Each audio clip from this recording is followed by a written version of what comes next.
Hey guys, today thought is thinking, believing and knowing what's good is not good enough, doing is.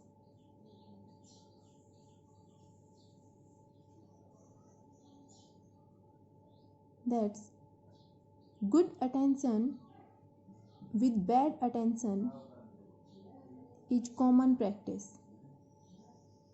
We all have the desire to be good and to do good.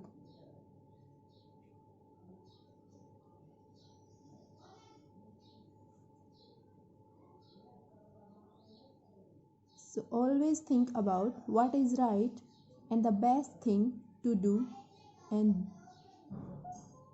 done this. Let's start our today topic, which is semiconductor.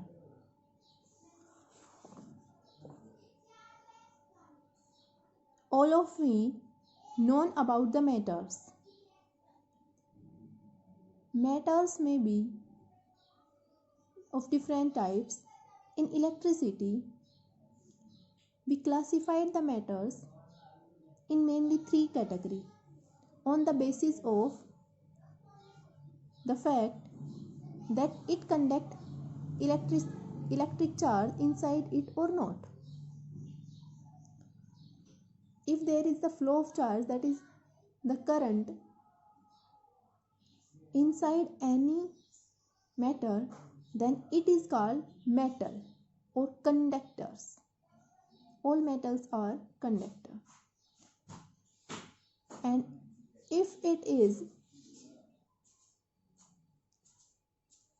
not conducting, then it is non-conductor or insulators. But our today term is semiconductor. What is semiconductor? Semi means half and conductor means metals or the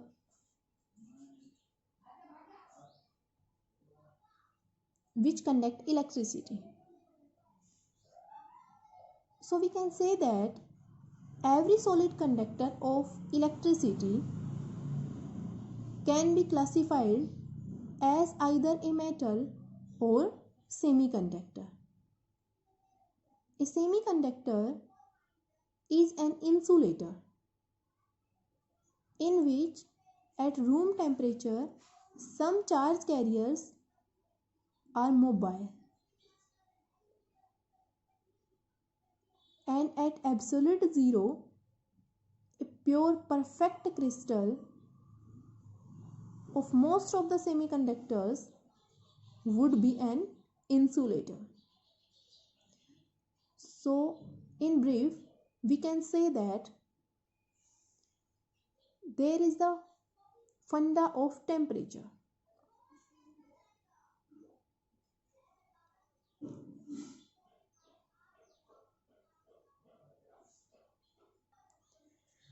So we can say that the only difference between semiconductors and insulator at 0 Kelvin lies in the magnitude of forbidden gap.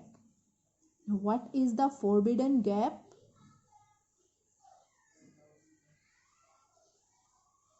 This is the gap between highest filled band, that is valence band, and the first empty band, that is the conduction band.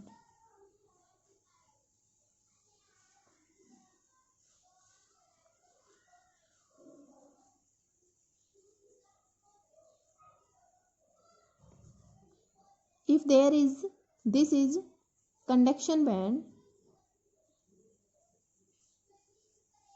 and this is the valence band. What are they? We will discuss about it. And the gap between them is called energy band gap.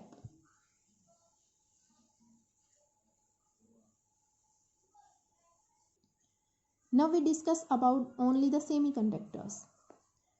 So this forbidden gap is relatively small in the semiconductors.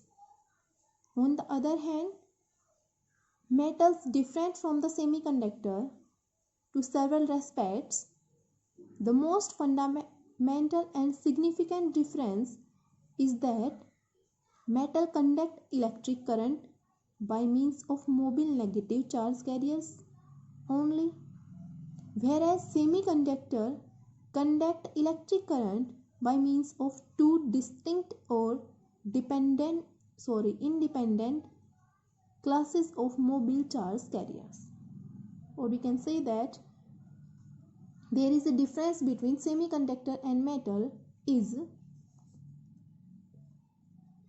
both conduct electricity, but the electricity in the metal is conducted by only electrons, and in the semiconductor both holes and the electrons act like the charge carriers in producing the electricity. And what is the last difference between insulator and semiconductor? Every semiconductor at absolute zero, this is a perfect crystal of which may be insulator. Or we can say that at 0 Kelvin, only the difference between semiconductor and insulator is the energy band gap, the forbidden gap. The forbidden gap in semiconductors is small as compared to the insulators.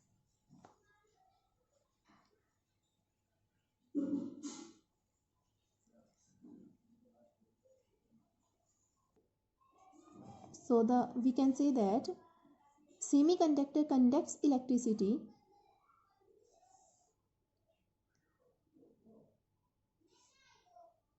by means of the mobile charge carriers. One of the type of the charge is positively charged, called holes, and other types of charge carriers is negative charge, called electron. This distinction lies at the root of operation of all semiconductors,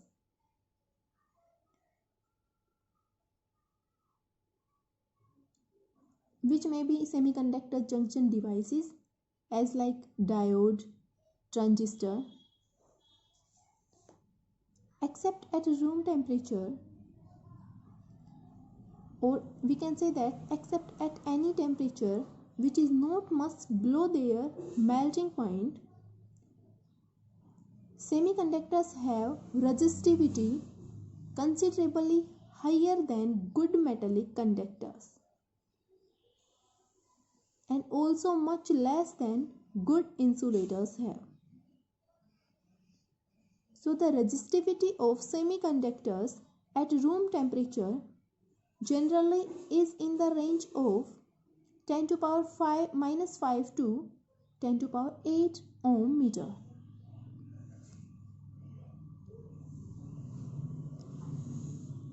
Resistivity is lies between 10 to power minus 5 to 10 to power 8 ohm meter.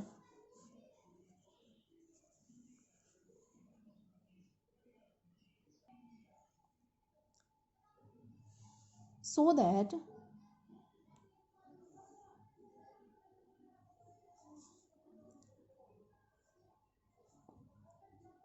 we can say that this is intermediate between the good conductors. For the good conductor, the resistivity is about 10 to power minus 8 ohm meter, and it is the resistivity for the insulators is 10 to power 16 to 10 to power 24 ohm meter.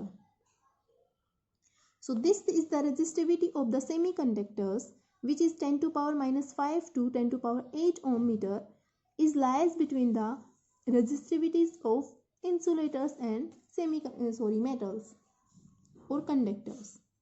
So all of these conditions, we can say that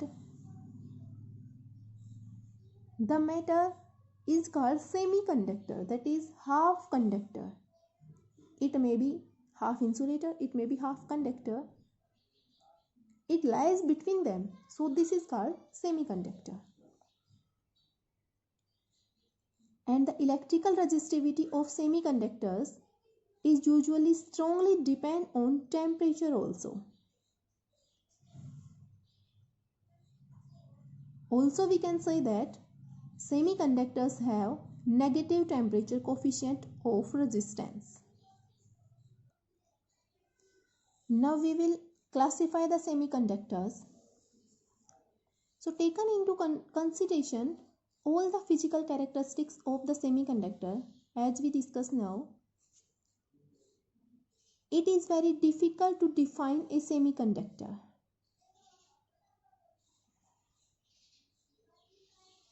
So basically, on the basis of electrical conductivity, a semiconductor may be defined as a substance which has resistivity lies between metals or conductor and insulators. What is the semiconductor? It is a substance whose resistivity lies between conductor and insulators. And at 0 Kelvin, the resistivity of most of the semiconductors approaches to the resistivity of insulators.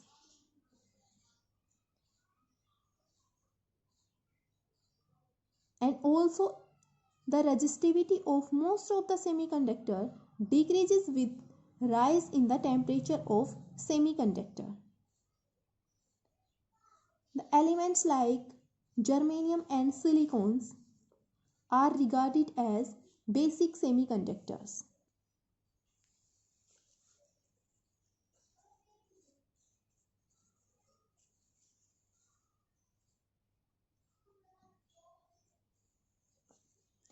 Germanium and silicons.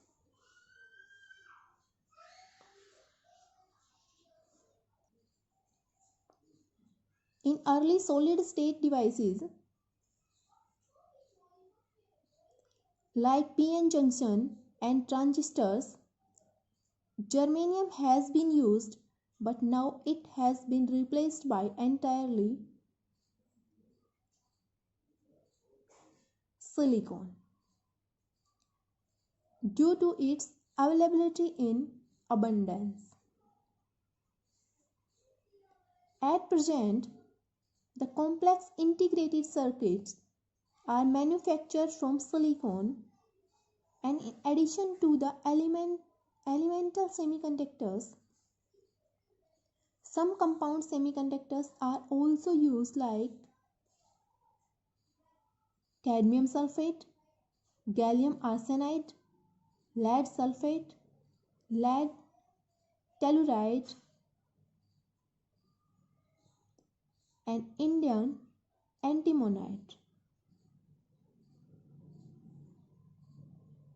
The several semiconductors have their basic applications, which we will discuss.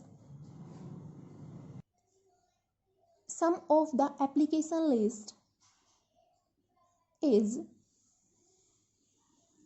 for example, if there is germanium, the germanium semiconductor have the basic application in diode and transistors.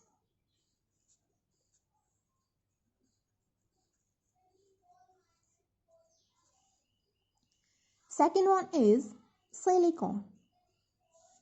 Silicon also used in diode and transistor as well as integrated circuits, which can be denoted as ICs. The next one is gallium.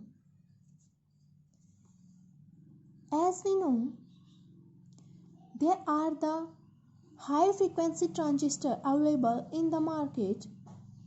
Gallium crystal or gallium semiconductor are used in these transistors, as well as this is used in laser and some special devices. Next one is lead telluride. This is basically used in infrared detectors. Next one is gallium arsenide phosphorus. This is basically used in light emitting diodes, LEDs.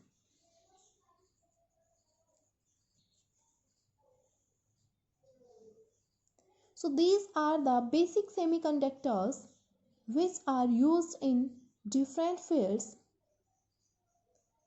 So now we discuss about firstly the characteristics properties of semiconductors. Basically the properties of semiconductors contains, as we discuss now, first one is negative temperature coefficient of resistance, that is their resistivity decreases rapidly with increases the temperature. Their resistivity decreases with increases the temperature. Second one is semiconductors gives high thermoelectric power with signs both positive and negative related to their given matter. That is, they have charge carriers like holes as well as electrons. Third property is electrical conductivity.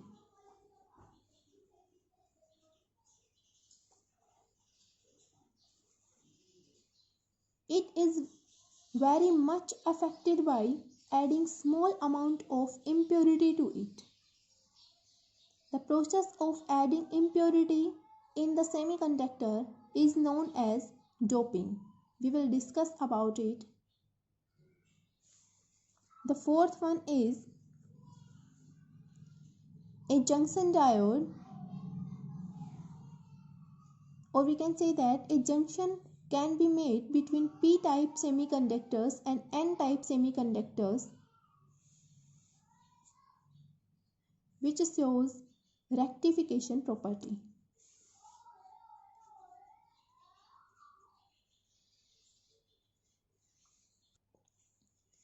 Next one is sensitivity to the light, that is either producing a photovoltaic or change of resistance take place. This is called sensitivity of light. And we discuss about the resistivity of the semiconductor, that is this is also the property of the semiconductor, that is the resistivity of the semiconductor lies between 10 to power minus 5 to 10 to power 8 ohm meter. These are some basic properties of semiconductors. Now we discuss about the classification of the semiconductor. We have to go back to our topic. Semiconductor mainly has two parts: impure semiconductors and pure semiconductors. The pure semiconductors are very pure in nature, that is we have not to add any impurities, any other material to it. It is basically in the pure form. This is called pure semiconductors. And in the impure semiconductors, we will add some impurities to increase their conductivity. And on the basis of impurity, the impure semiconductor is classified in two categories: p-types and n-type semiconductors. The pure semiconductor also called intrinsic semiconductors, and impure semiconductors also called extrinsic semiconductors. As in the extrinsic semiconductor, we added an external impurity to it, and pure semiconductor are intrinsic, that is conducting by itself.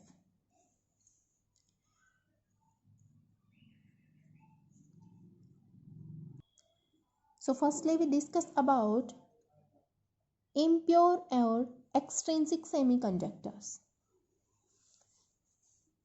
By applying heat and light, the electrons and holes can be generated inside an intrinsic semiconductors. But the intrinsic semiconductors has a little current conduction capability. That is, in the intrinsic semiconductor, only small amount of current will be conducted. This is not useful for any electronic devices. So to make it useful in electronic devices, the electrical property of pure semiconductor are altered by some means so as to increase its conductivity.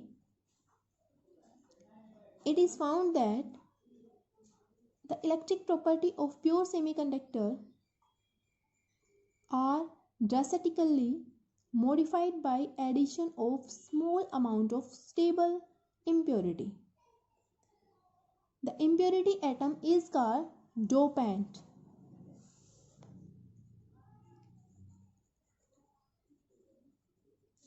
It is added to a pure semiconductor, and this gives the extrinsic or impure semiconductor whose conductivity is large as compared to pure semiconductors. And also the semiconductors containing impurity atom called doped.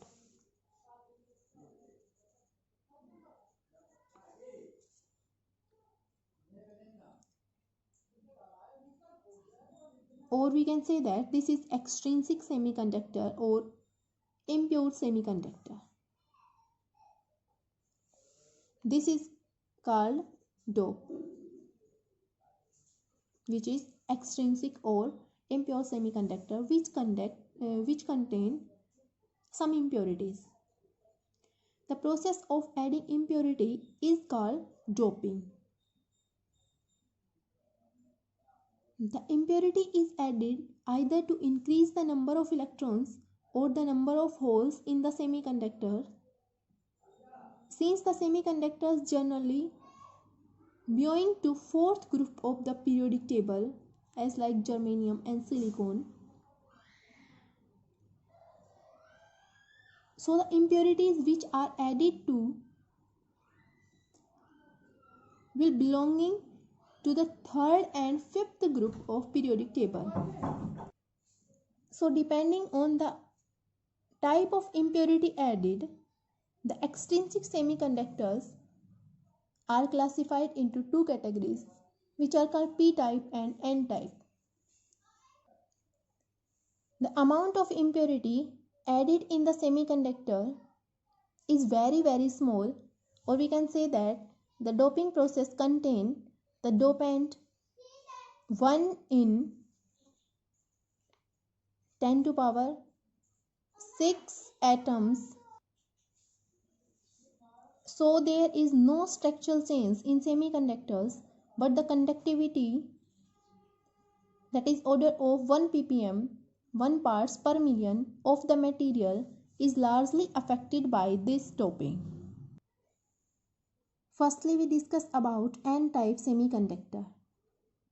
In n-type semiconductors, extremely small amount of impurity from fifth group of periodic table,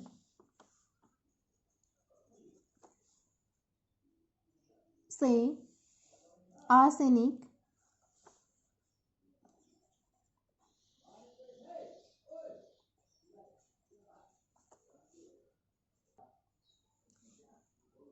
is added to high purity germanium and silicon at the time of crystal growing, and the semiconductor is allowed to crystallize so that the lattice remains intact. Since each atom of impurity has got 5 valence electrons, so one valence electron is left over after the covalent bond that binds the impurity atom to its 4 nearest neighbors are completed. Though the extra electron does not get place in the covalent bond structure, yet it is not completely detached from the impurity atom by itself. Some energy is required by this electron to completely detach itself from the attractive force of the positive nuclei of impure atoms. This is called ionization energy.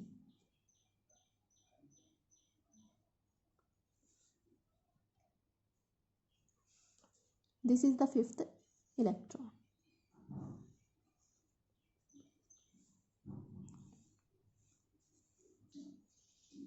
In germanium, the ionization energy of arsenic lead atom is approximately 0.01 electrovolt, and in silicon the ionization energy of impurities are 0.05 electrovolt to 0.039 electrovolt. The impurity atoms which has a charge of plus 5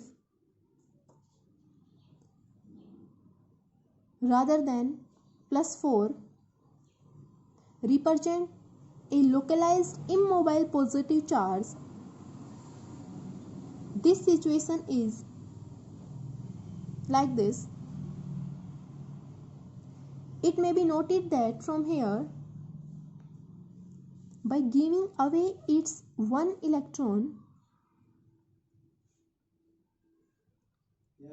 the donor atom becomes a positive charge ions, but it cannot take part in conduction because it is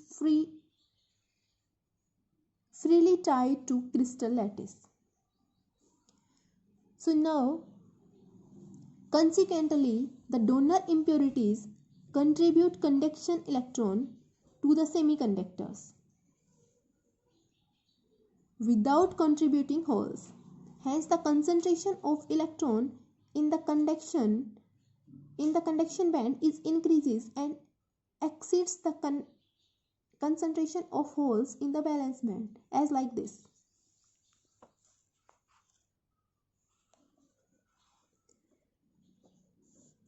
This is the conduction band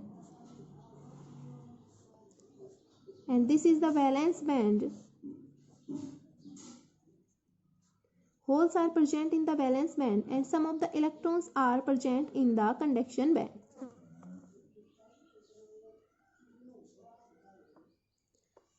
This is the gap between them called energy band gap for a particular semiconductor. And there exists a Fermi level we will discuss about when we study the energy band gap. And there will be the donor atoms. This is called donor level. Hence, the concentration of electron in the conduction band increases. Thus, we can say that the Fermi level shifts towards the bottom of conduction band. There will be the Fermi level having energy called Fermi energy. So the donor level is just below the Fermi level, semiconductors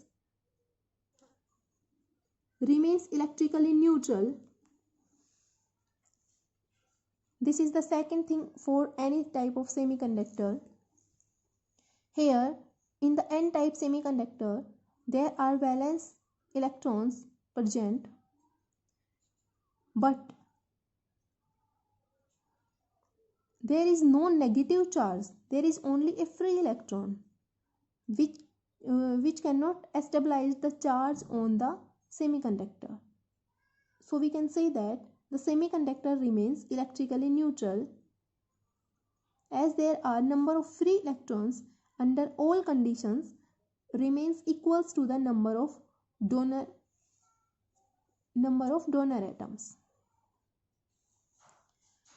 So the electron density in n-type semiconductor is very large as compared to hole density. Thus the electrons are majority current carriers and holes are minority current carriers in this type of semiconductor. This is all about the n-type of semiconductor. Now we will discuss about p-type semiconductor, or we can say that acceptor semiconductor. As like in the n-type semiconductor, there was the donor semiconductor, that is donor level exists, there will be acceptor level exists.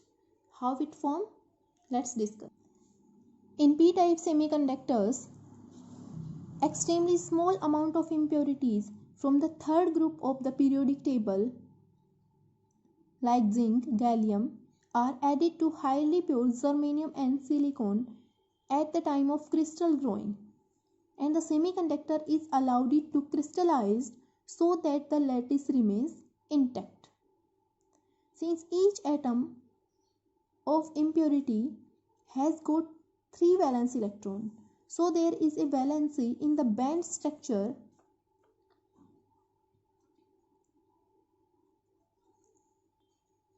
or a hole associated with each acceptor atom. Though a hole is nothing but an electron valency, but it is actually behaves like a positive charge particle so far as the conduction of electric current in the semiconductor.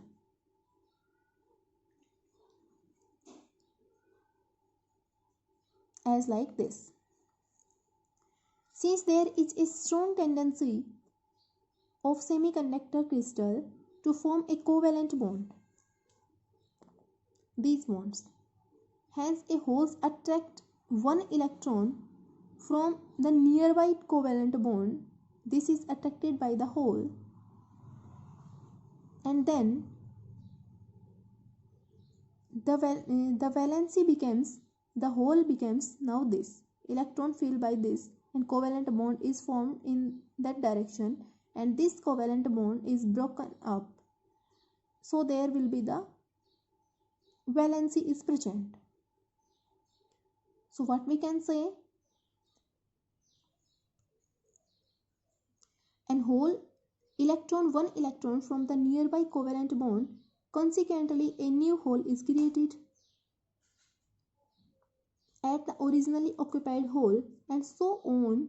Thus a hole moves freely throughout the crystal. Since the concentration of holes in the valence band is more than the concentration of electrons in the conduction band, there will be opposite. This is the valence band, this is the conduction band. Some electrons are present in the conduction band, but there is a large amount of holes present in the valence band. The p-type semiconductor, which has excess number of holes, still it is electrically neutral because the number of mobile holes under all conditions remains equal to the number of acceptors. So in the p-type semiconductors, holes are majority current carriers and electrons are minority current carriers. This is the energy band gap here, and holes are in the majority. So the holes are placed here, and this is called acceptor level. So this is the basic idea about the semiconductors. What are the semiconductors? What are their characteristics? What is p-type semiconductor? What is n-type semiconductor? And remember one thing, that both type of the semiconductors always neutral.